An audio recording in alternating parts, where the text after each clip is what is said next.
everybody, welcome to the Temple of Geek. My name is Monica, and I am here today with one of my favorite people, JPG from InterMyth. Welcome to our show. Thank you so much for being here. I am so excited to talk to you. You and I have worked together this will be our second year working together. We met last year, and it was a complete and utter joy working with you. And more than anything, it was a complete joy learning from you. So we are both headed to San Diego Comic-Con. We are going to have a panel together that we're putting together. And Yes. you have about a billion panels that you're also organizing. So I really want to talk to you about San Diego Comic-Con and about this culture that you have around you, the creating content, bridging the gap between being a fan and going into being a professional, and just overall our love of geek and conventions and things like that. Sure. For our audience who isn't familiar with you, can you introduce yourself to them and tell us a little bit about you? Of course. Once again, I'm JPG. I am a pop culture educator, consultant, and TTRPG performer. So I have gotten to be a part of this space in pop culture for just about the past 15 years in one capacity or the other. We started with podcasting. We went to, we went from podcasting to live streaming to Twitch streaming to video games, talk shows, and then ultimately, within the past few years, moved into consulting for content creation. And I kind of want to talk a little bit about that. Your journey as a geek. How did it go from being a fan to being a professional? What was that journey like for you going into consulting and everything? I think, especially with somebody my age, there is this very interesting shift that we've gotten to experience. The joke that I always use on stage is that I'm intimately familiar with the inside of a locker being shoved into it so many times. And I come from this culture where you had to hide all of this stuff, and then at just like a decade or so later, everything was cool and everybody wanted to talk to you about it. And so we have this shift from the nerdy things that we loved going from underground to mainstream. And that with that shift, it's built this huge, I guess, subculture of wanting to share these gifts with other people. And I started in podcasting, and that was an incredible time.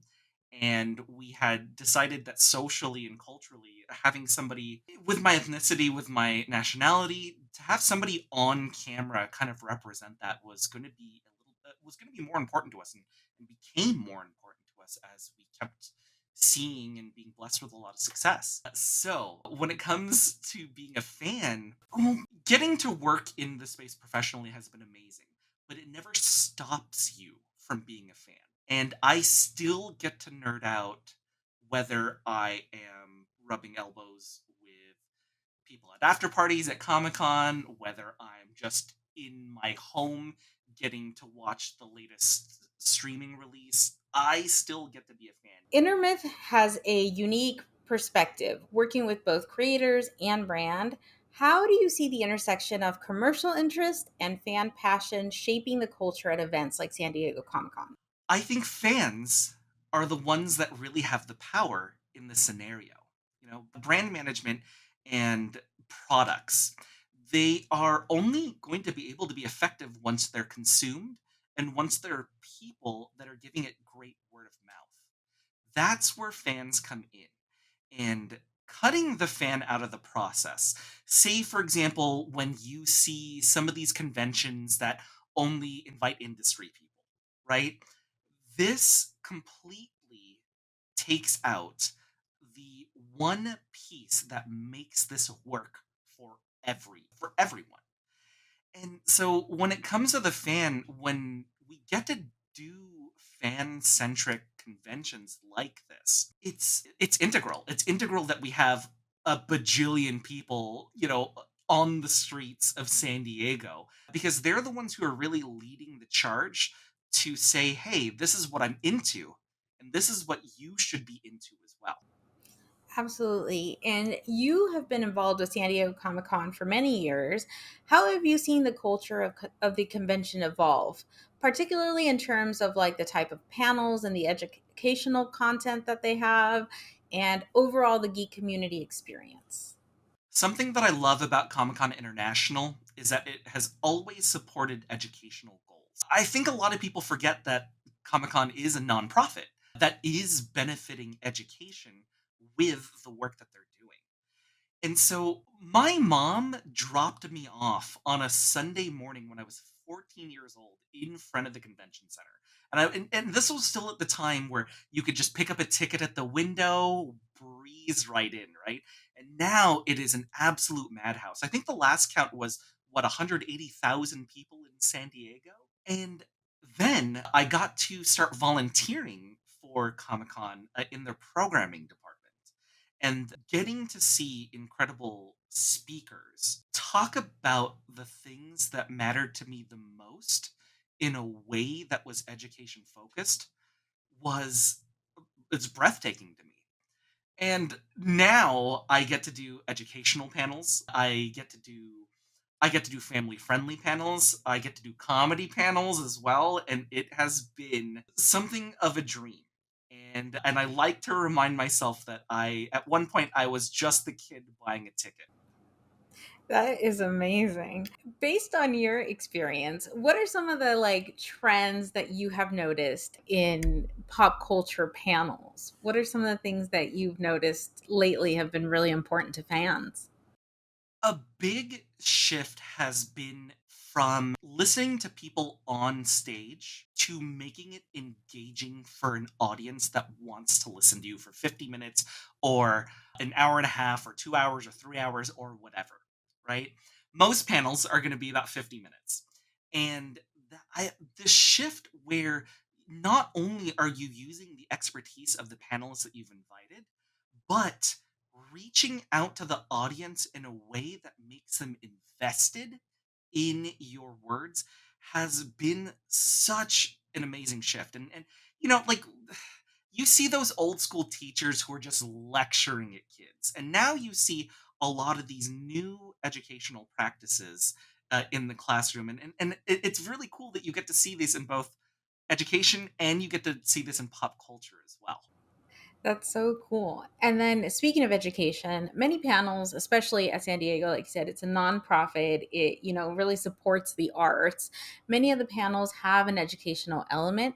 How important do you think it is for panels to not just entertain, but actually provide insight and knowledge to their attendees? Like, what are some of the effective ways that they could achieve this?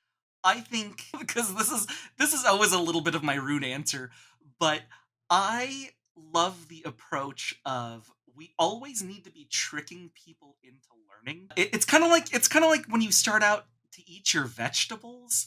When you're a little kid, you don't want to eat your vegetables, and as you get older, you figure out different ways to prepare it. You figure out different places that you know you're going to absolutely love it, right?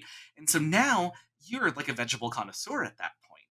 And I think that's where we are in the pop culture space, in the pop culture milieu, I guess. And it is that point where we are getting to, okay, these vegetables, these pop culture pieces are starting to be acceptable. How can we start kind of zhuzhing this up in order to make it taste better?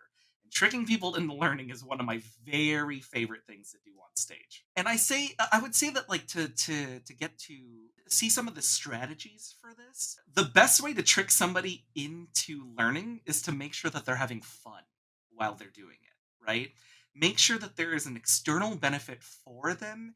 And one of the biggest external benefits that you are going to have, especially when you choose to sit in that room, is to make sure that all of them are laughing. That makes sense. If I'm laughing, I'm having a good time. I'm going to come back. So, so beyond attendance, how do you measure the success of a panel? This is a great question. I would measure the success of a panel not by statistics and not by numbers. I say this because I have done panels where absolutely no one has showed up, where nobody in the audience was sitting in those seats, and I have still felt successful because of the things that I have put out for what my short and long term goals are, right? If your goal is to make sure that you're, say, for example, creating live content in a space that gives people access, it shouldn't matter to you that nobody's sitting in the room with you. You're still creating that content to make sure that you're getting that practice in a live space. I think my biggest, I guess, measurement of success is when somebody speaks to me about my panel and talks about how it helped them reconceptualize something. One of my best examples of this is I had an 11-year-old child come out to their parents and to me after one of my panels when we had talked about the Filipino American experience. And I had I had walked I felt like I had walked all the way across downtown San Diego to get back to my hotel, and they had seen me at the elevators, and they stopped me right before I was getting into my hotel room at the elevators, and they had told me that they had just come out to their parents and they wanted to let me know that I had given them the strength and the comfort in order to do that. That was one person sitting in that room, and if we can, I guess, measure our success out of how we make people feel instead of what numbers we're putting up, I think that'd be a great shift in our culture. Absolutely. Hands down. I fully agree with that. And honestly, last year you and I was a panelist on one of your panels, and we talked about brand strategy and things like that and how to grow your brand, in this geek space. And there are so many things that the panelists on your panel said that I've thought about all year, that I incorporate into the way that I do things. And I was a panelist, but the other panelists taught me so much in this 150-minute panel. So I fully am on board because your wife, Alex, she was a panelist, and there are so many things she said about being your authentic self that I always remember and tell myself when I'm like doing something. I'm like, but is this my authentic self? Am I being true to myself? And I think about her comments all the time. So I fully agree. Whether we did have a nicely packed room, but I think even if it wasn't packed, what I learned from that panel from the other panelists has stayed with me, and I think that that's very important. So I do have to say, if numbers do make you feel a little bit better, that particular panel, we had 14 seats left in a 250 seat room. So I would like to make sure that I'm blaming you for that, for making sure that you brought everybody, because, as a brand, Temple of Geek has put out some wonderful things, and I'm glad that we've gotten to collaborate the last couple years. it's been a joy. And so, speaking of collaborating and things, one of the things that you do is you coach public speaking and you offer panel coaching services. What are some of what are some of the challenges you see panelists face, and how does your coaching help them get overcome those challenges? I think the biggest challenge I've seen when it comes to crafting a panel is understanding what your goals are for when you speak. And I think, I believe that a lot of writers go through the same sort of scenario as well. If you've heard the term kill your babies, right? This is one of those times where you have to edit yourself to the point where the story is better, but you are losing pieces that you really wanted to say, you really wanted to talk about, you really wanted to emphasize. And when somebody does craft a panel, I think what gets lost in the weeds a lot of the time is where they want the audience to go with the panel itself.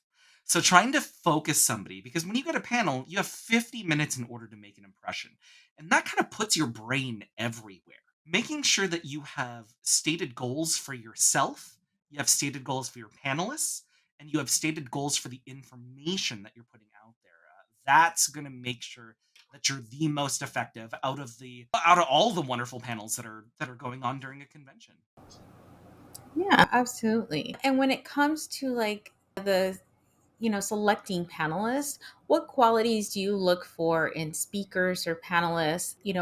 What what's important to you when selecting panelists? For me personally, it's varied I guess it's varied outlooks, right? Of course, in the industry, we talk a lot about diversity, equity, and inclusion, right? Making sure that we are paving the way. And even, even with DEI, right? There are, in the corporate world, we talk about the idea of the acronym IDEA, which is diversity, equity, and inclusion, but it also includes accessibility as the A as well. And so I want to make sure that every other voice on the panel gives something that I cannot give. Because for example, like I have the lens of being a Filipino American. But I don't have, say, for example, an LGBTQ plus lens. I don't have a black lens or a Hispanic lens as well. And so making sure that we have those lenses. And it doesn't have to always do with like nationality, for example, as well. I was just on a panel a few months ago where a lot of our panelists had talked about neurodivergence, and we had a person who was in a wheelchair as well. And in those instances, the things that they said in order to connect with the audience are going to be completely different than what I can say. And making sure to have that varied sense of outlook is going to be important for hitting your stated goals, just like we talked about. Absolutely. Now, for brands that would like to maybe next year participate in San Diego Comic Con, be part of those panels, what recommendations do you have for them to strike the right balance between showcasing their products, whether it be a podcast, a comic book that they're putting out, or just themselves, putting themselves out there in the geek sphere? How do you strike the right balance between showcasing your products and then providing value to your audience? Well, the first thing I would say is make sure to hire me, intermyth.org, in order to help you out with any of your needs for this. But my serious answer is we, especially in the pop culture space, it's so different from any other corporate space that I've gotten to work with because the passion has always come before the work. My most favorite example of this is the idea of, let's say, for example, the Muppets or Sesame Street, right? You were a fan before you understood the puppetry, the camera work, the voice work, the set dressing, the makeup, the anything, costuming, right? But even before you get into all of that, you were still somebody who got to laugh and play with these characters, and that has made a significant impact on you. Remembering why you have the passion and why you do this is always going to build an air of authenticity that, let's face it, your audience is always going to pick up on, because your audience is not dumb. They are always going to be able to figure out if you are being earnest or not. Absolutely. I fully agree with that. And speaking of hiring you, because I highly recommend, can you kind of talk a little bit about those services, like what you do when it comes to these spaces? Of course. So Intermyth focuses on brand management, live event management, and any sort of pop culture content creation services. Usually, we work with one of two types of clients. You're either a client who has a passionate idea and who wants to launch something into the space. Let's say, for example, it's a podcast or a TikTok or a YouTube stream that you want to launch. If you have the idea, we have a certain subsection of clients who start from ground zero and we help launch those ideas. The other part of that is you're already a content creator and you want to make more impact in the space that you are creating. So, with that, we will give strategies in order to make sure, and these are going to be tailored strategies as well, tailored to your strengths and to your opportunities. These strategies are going to make sure that it brings you to whatever the next level is. There's a lot of times where that second type of client is going to feel like their growth is quote unquote stagnant, right? But what we like to do is we like to understand why they feel like it is stagnant and what goals would make it not feel like that. That is, I feel like that resonates so much with so many different creators because it's one of the things that you hear the most. It's like, oh, I grew to a certain level, I grew fast, and now I can't get over this hump. I can't get to the other side of it. I'm so close, but I can't seem to get past this certain part. And they're just missing this thing that they might not even know what they're missing, but they know something's not there. It's really funny too because especially with the content creation space, as long as you have a phone, as long as you have a camera, I mean, mostly everybody has that now, right? And as long as you have that, you can be a content creator. And with so many people being able to do this, there is still a sense of feeling alone in the community that you are creating. I think this actually says this on our website that InterMyth works off of the clients to friends trope, right? You reach out to me for business, and I will make sure that we are building a community together and making sure that we are not only completing the goals that we set out for each other, but to also have fun while we're doing this. Because really, if you're not having fun, then your audience isn't having fun. Absolutely. Fully agree. I think that I have asked you everything that I wanted to ask you, but I think the last thing that I really want to know is like, can you tell people what you have going on at San Diego Comic Con? Because you have so much going on. It's very exciting. Oh, Can you thank tell you. us your San Diego Comic Con plans? Because Oh it's gosh. impressive. I'm either speaking on or facilitating 9 different panels with public speaking services, right? I'm going to be on the panel making sure that whatever your stated goals are, they are being met. But with facilitating a panel, kind of think about this, and you just got married, so you know this, Monica, is think of me as a day of coordinator where I am on site making sure that everything is going smoothly for you so you do not have to think about it. So in 9 total, I think I'm speaking on 6 of them, and the other 3 I'm facilitating. Also for Comic Con, I'm hoping to get a few naps in because it is very much a work hard, play hard sort of atmosphere.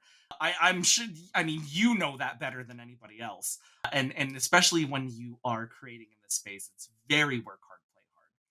Other than that, that'll be Comic Con. The next week after that, I will be speaking at Gen Con in Indianapolis in order to talk about board games and TTRPGs and content creation management.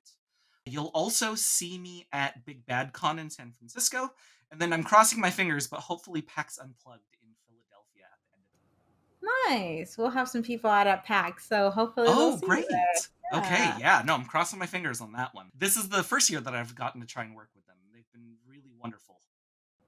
That is exciting and amazing. Awesome. And my very last question to you is a fun one. Do you have any tips or must sees that you think people should go check out at San Diego Comic Con? Tips or must sees? Oh, I would say the number one tip is I'm really blowing up my spot here right now. So the higher you go, the cleaner the bathrooms will be. So if you want a cleaner bathroom, maybe go up to the second, third, fourth floor of wherever you're at. In Because the higher you go, the cleaner the bathrooms are. So that's my number one. My number two is make sure that you're carrying a recycled water bottle because there are water stations everywhere and it is always a hot one in the middle of July. I should know. I'm wearing a full suit anytime that we go out there. Yeah, I have seen it. Excellent. Well, thank you so much for taking the time to speak with us and telling us about what you do. And I will see you at San Diego Comic. Thank you again, Monica. I cannot wait to get to see what Temple of Geek gets to get up to during this.